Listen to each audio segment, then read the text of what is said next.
BFM Business, BFM Crypto, les pros. L'avenir est le seul endroit où l'on est tous certains en effet de passer le restant de nos jours et les blockchains en contiennent une partie. Les blockchains, les cryptos associés ont leur rendez-vous chaque vendredi sur BFM Business, les pros des cryptos. Stanislas Barthélémy nous rejoint aujourd'hui. Bonjour Stanislas. Bonjour. Bienvenue, consultant blockchain partner pour KPMG France. Owen à nos côtés aussi, Owen Simonin. Bonjour Owen. À la tête de Meria et sa chaîne YouTube Asher. Puis Vincent Gann aussi nous accompagne en cette fin de semaine, analyste technique indépendant. Bonjour Vincent.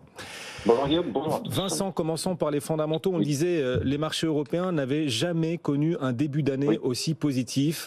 Meilleure première quinzaine de l'histoire des marchés européens avec beaucoup d'indicateurs intéressants, des fondamentaux lourds qu'il a fallu digérer cette semaine. Quel impact est-ce que vous observez pour le marché crypto ? Écoutez, vous avez déjà très bien décrit ça sur votre antenne, mon cher Guillaume, mais bon, pour les auditeurs qui arriveraient maintenant, effectivement, c'est une semaine fondamentale idéale pour les actifs risqués. Alors, pour résumer, je sais que j'ai pas beaucoup de temps, 4-5 mois consécutifs de désinflation. Alors, est-ce qu'on peut pour autant crier victoire contre l'inflation ? On sait que hors énergie, ça reste un peu décevant, mais anyway, les actifs risqués en bourse, en particulier le marché actions, propose un début d'année en tout cas exceptionnel pour les actions européennes. Je donne juste un exemple. Je sais qu'on parle de crypto, mais parlons un peu de CAC 40. Pour les auditeurs, le cours du CAC 40, lorsqu'on lui réinvestit les dividendes, donc les coupons qui sont détachés, les actionnaires connaissent bien, les actionnaires français connaissent le principe, lorsqu'on insère les dividendes, le CAC 40 gross return, il gagne 25% depuis 3 mois et il est tout proche en fait de son record historique, en fait celui avant le déclenchement de la guerre en Ukraine. Alors ça peut paraître un peu euphorique, mais en tout cas c'est comme ça que le marché action européen se comporte. Quant au marché crypto, alors oui, la semaine elle est belle, on va pas se mentir. Le bear market il a commencé depuis 15-16 mois, voire même depuis le printemps 21 pour certains. Une semaine à plus 10% sur le cours du Bitcoin, ça donne un peu d'air, ça fait plaisir. Après, d'un point de vue relatif, il faut pas non plus s'exciter, si vous me permettez l'expression, parce que déjà relativement parlant, face au marché action, c'est décevant. Sur la même période, le dollar américain a perdu 11 ou 12%. Donc voilà, on met les choses un peu en perspective. Mais tout de même, c'est une semaine à plus 10% pour le cours du Bitcoin. Alors maintenant, j'imagine que votre prochaine question concernera les conséquences techniques. Oui, sur le plan technique, justement. Alors on voit le Bitcoin quand même qui remonte bien. On a plus de 19 000 $. Quelle synthèse faites-vous sur le plan technique des arguments haussiers face au risque baissier qui peut-être perdure quand même pour le cours du Bitcoin ? Oui, alors les risques baissiers, soyons clairs, hyper durs, ils sont toujours bien présents. Mais tout de même, alors c'est une semaine intéressante. Pourquoi ? Parce que on dépasse, je vais utiliser du jargon de chartiste de base, on dépasse une résistance. Ce qu'on n'avait pas fait sur le cours du Bitcoin depuis novembre 2021. Ça fait, moi, vous savez, je suis amoureux des graphiques. Enfin, c'est une façon de parler. Vous aimez les courbes, Vincent ? Les courbes. Voilà. ça fait longtemps que je n'avais pas vu le dépassement d'une résistance sur le cours du Bitcoin. Alors, restons quand même sereins. Pour les auditeurs, ils doivent avoir en tête un niveau de prix. Je vais m'exprimer en dollars américains. La résistance des 19 000, 20 000 $. D'ailleurs, nous sommes en train de l'attaquer. Si cette résistance venait, alors d'ici la fin de semaine, d'ici dimanche ou encore mieux d'ici la fin du mois, à être dépassée de manière ample avec un retour de la participation, là oui, nous pourrions affirmer, argumenter techniquement en faveur d'une fin de bear market qui aurait été établie à 15 000 $. Mais c'est pas encore acté. Je termine là-dessus. Moi, je regarde beaucoup les indicateurs de volume de participation. Je m'intéresse notamment aux grands ETF Bitcoin et notamment à celui d'un émetteur, bref, à l'ETF numéro 1 mondial en termes d'Asset Under Management, d'AUM, et il y a un début de pontification haussière de cet engagement. Donc voilà, il y a une petite étincelle, il y a un petit vent de fraîcheur aussi qui arrive sur le marché crypto, mais maintenant il faut confirmer ça en envoyant du lourd sur le plan technique d'ici la fin du mois. Vincent Gann, analyste technique indépendant, on rappelle à ceux qui nous suivent qu'il ne faut pas investir l'argent dont vous n'avez pas besoin, il faut investir que l'argent que l'on est prêt à perdre sur cet univers extrêmement volatile. Merci beaucoup Vincent de nous avoir accompagnés. Tiens, on va prendre tout de suite des nouvelles de FTX. Bonne ou mauvaise nouvelle d'ailleurs cette fois ? Parlons-en. Une équipe spéciale, Stanislas, a été déployée pour retrouver les fonds de Alameda et de FTX. De nouveaux chiffres sont d'ailleurs sortis cette semaine. Exactement, ce n'est pas une mince affaire. Suite au drame FTX, l'idée c'est d'essayer de recouvrer le maximum de sommes possibles pour essayer de faire en sorte que investisseurs ou déposants sur la plateforme FTX puissent retrouver en partie les fonds qu'ils avaient déposés. Donc depuis le début, c'était assez, on va dire, pessimiste. On s'attendait, certains, sur des bribes d'informations, que 20% pouvaient être récupérés. Et là, 5 milliards ont été retrouvés. C'est ce qui a été annoncé par les liquidateurs, en l'occurrence, qui sont à pied d'œuvre. 5 milliards dans des jetons et des cryptos qui sont plutôt liquides et des investissements dans des entreprises qui pourraient être cédées aussi. Donc 5 milliards, c'est pas négligeable et ça montre plutôt l'estimation de 20 à 40% des sommes qui peuvent être recouvrées. Dans le même temps, il y a aussi un accord pour vendre certaines parties du groupe FTX, notamment Ledger X qui avait été acheté à l'époque, aucun rapport avec Ledger en France, mais qui avait été acquis à l'époque, même FTX Europe qui pourrait être vendu éventuellement. Et donc les liquidateurs ont force à faire pour vendre tout ça, et 40%, ça pourrait être environ le montant récupéré par ceux qui ont déposé. Toujours mieux que rien, donc c'est relativement une bonne nouvelle. On est entre la bonne et la mauvaise. C'est relativement une bonne nouvelle. On va continuer d'évoquer les victimes de ce hack. Un marché secondaire a également été ouvert. Que sait-on, Owen, de ce marché secondaire ? Alors, cette plateforme s'appelle Xclaim, même si je ne doute pas du fait qu'on va voir d'autres noms apparaître un peu partout. Et cette plateforme permet à certains utilisateurs de céder leur compte, s'ils arrivent à prouver qu'ils avaient un compte sur ces plateformes et qu'ils arrivent à prouver le montant de crypto-monnaies qu'il y avait sur ces plateformes. En l'occurrence, il s'agit évidemment des plateformes qui sont sous le chapitre 11, notamment FTX, Celsius, Voyager et BlockFi. Et les taux d'échange actuels sont de 15% pour FTX, 18% pour Celsius, 40% pour Voyager et 30%. Pour faire très simple, si vous aviez 100 $ sur la plateforme FTX, vous pouvez aujourd'hui, maintenant, tout de suite, trouver quelqu'un qui achèterait votre compte en vous le payant 15 $. Mais suite à l'annonce qu'on vient d'avoir, avec le risque potentiel et la chance de pouvoir retrouver jusqu'à 40% de solde sur FTX, par exemple, pourquoi est-ce qu'on voudrait vendre son compte 15%? Eh bien, il y a des avantages et des inconvénients. La première, c'est le fait que très peu de gens aujourd'hui peuvent prouver avoir un certain solde sur FTX. Voilà pourquoi déjà il y a une vraie différence entre le prix annoncé par potentiellement l'équipe qui s'occupe de la curation d'FTX et ce que peut espérer un utilisateur s'il vend son compte aujourd'hui. Ensuite, il y a des délais. Si on passe par la justice et qu'on attend de pouvoir retrouver une partie de son solde, on va probablement devoir attendre des mois, même des années, avant de pouvoir retrouver son solde. Voilà pourquoi on peut espérer beaucoup plus, selon les liquidateurs, que le prix actuel d'un compte FTX sur le marché. De la même façon, on s'attend également, pour beaucoup de personnes qui veulent acheter des comptes aujourd'hui, c'est un pari. On ne sait pas, c'est un marché qui est très spéculatif, puisqu'on va acheter le solde d'un utilisateur dans quelques années, sans savoir si le prix des crypto-monnaies sur son compte vont évoluer d'ici là. Et il n'y a pas que l'affaire FTX dans la vie, même pour l'écosystème, le cœur de l'écosystème crypto continue de battre. On voit même cet écosystème continuer d'étendre son influence. Le géant Amazon, par exemple, noue un partenariat avec Avalanche, une blockchain de Layer 1. Owen, quel sera le format, quelle sera l'utilité de ce partenariat entre Avalanche et Amazon ? Ce partenariat a fait beaucoup de bruit et il est tombé dans la bonne semaine pour le token AVAX de la blockchain Avalanche. Puisque dans les deux le marché des crypto-monnaies a pris beaucoup de valeur et Avalanche est l'un des plus gros gagnants et a fait un effet de levier avec cette actualité. Le jeton AVAX a pris plus de 36% de hausse dans les 7 derniers jours. Ce partenariat avec Amazon Web Services permet à n'importe qui de lancer en un clic un validateur sur le réseau. Le Proof of Stake, qui est le consensus de sécurisation de la blockchain Avalanche, demande aux utilisateurs de maintenir ce que l'on appelle des validateurs afin, pour faire simple et pour vulgariser, de sécuriser la blockchain et de valider les différents blocs qui viennent s'ajouter à cette blockchain.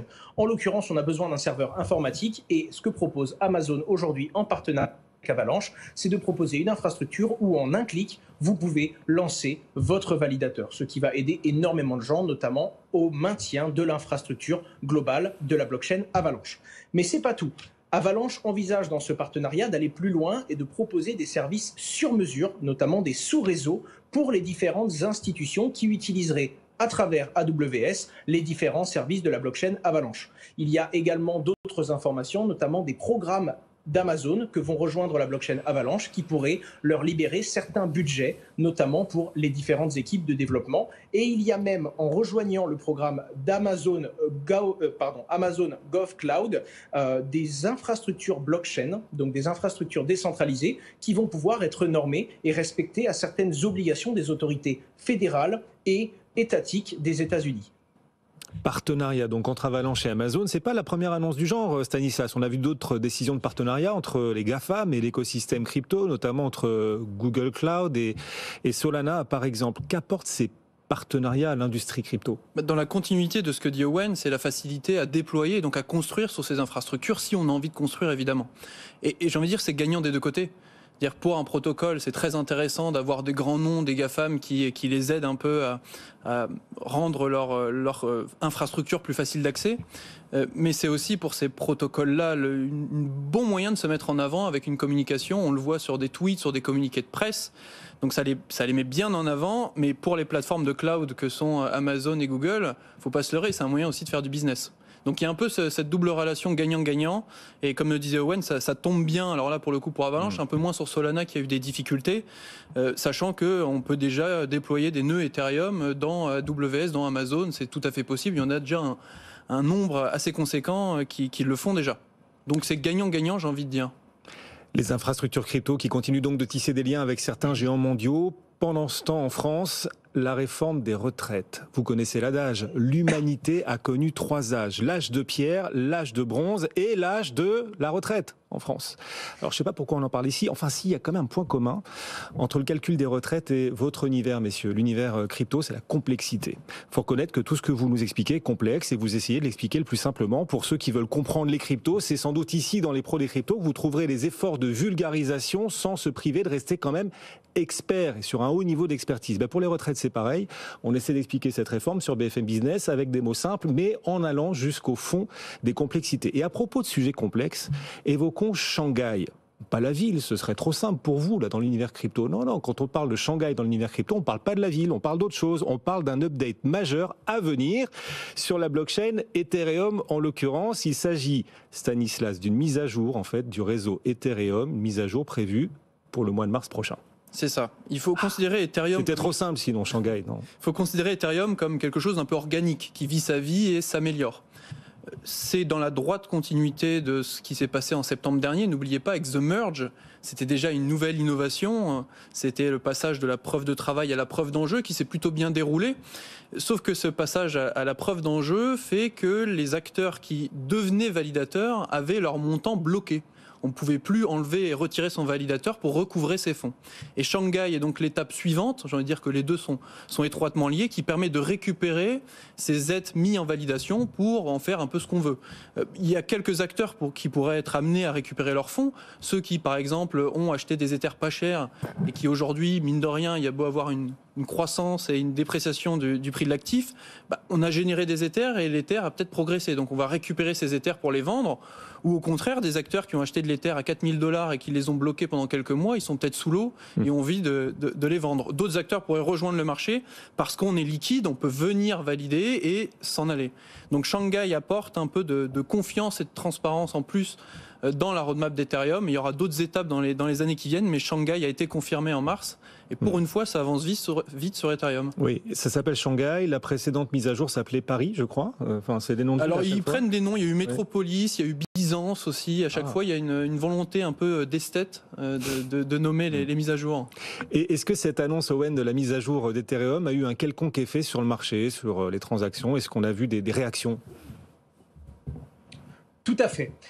Ce qu'il faut comprendre, c'est que ça a, depuis le mois de septembre, depuis qu'on a un peu plus confiance dans la date à laquelle les Ethers vont être libérés, parce que vous le savez, quand Ether vous dit la mise à jour sera dans 2, 5, 8 mois, ça n'a pas toujours de la valeur, parce que parfois, Ether préfère faire ça bien que faire ça vite, et ça leur arrive de décaler encore et encore, aussi longtemps qu'il le faut, avant de faire une mise à jour. En l'occurrence, le fait que la date se précise par les équipes d'Ether vient donner un peu plus de certitude sur la date à laquelle les utilisateurs qui ont bloqué leurs Ethers dans un serveur informatique afin de pouvoir justement valider le réseau vont enfin pouvoir récupérer ces Ethers. Pour vous donner un ordre d'idée, sur un validateur Ether, on en bloque 32. On va donc bloquer 32 unités de la crypto-monnaie Ether pour pouvoir monter un validateur. Depuis que l'on a plus de visibilité et que l'on sait que ça va être vers mars que l'on va pouvoir récupérer ces Ethers, il y a eu 17% de nouveaux nœuds qui ont été créés et donc de nouveaux Ethers qui ont été bloqués sur le réseau. L'un des plus gros validateurs, donc l'une des entreprises qui a participé à la conception d'un maximum de nœuds, s'appelle Lido et a aujourd'hui 4,56 millions d'Ethers bloqués.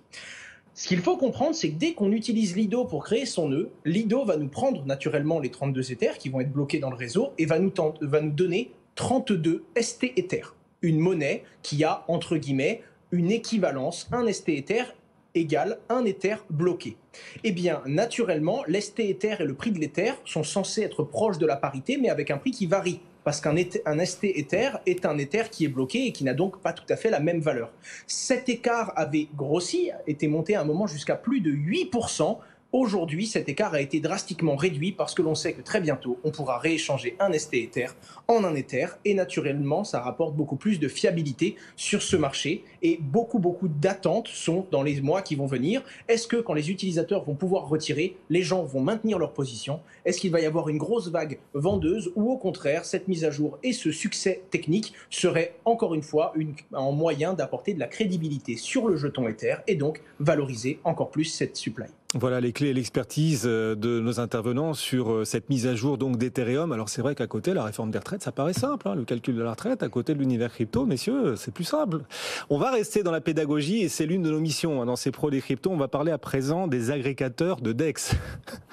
Oui. Vous verrez un jour, Trivial Poursuite proposera une question sur les agrégateurs de DEX. Ça viendra, même le Scrabble l'acceptera. Et vous serez parmi les premiers, vous qui nous suivez, à avoir utilisé ces termes. Alors les DEX, ce sont les plateformes d'échange et d'investissement décentralisées. Et messieurs, on va parler carrément des agrégateurs de DEX. C'est quoi un agrégateur de DEX, Stanislas? Tout d'abord, il faut expliquer quel est l'intérêt des DEX. C'est-à-dire quand on est en faillite sur FTX, qui est une manière centralisée d'échanger de la valeur, on essaye de regarder comment on le fait avec de la crypto, tout en gardant, on va dire, la conservation de ses actifs. Ça, c'est les caractéristiques propres de la crypto. Donc, on peut utiliser les services de finance décentralisés, notamment ces services d'échange qu'on appelle Decentralized Exchange, d'où DEX, pour échanger des jetons de crypto à crypto.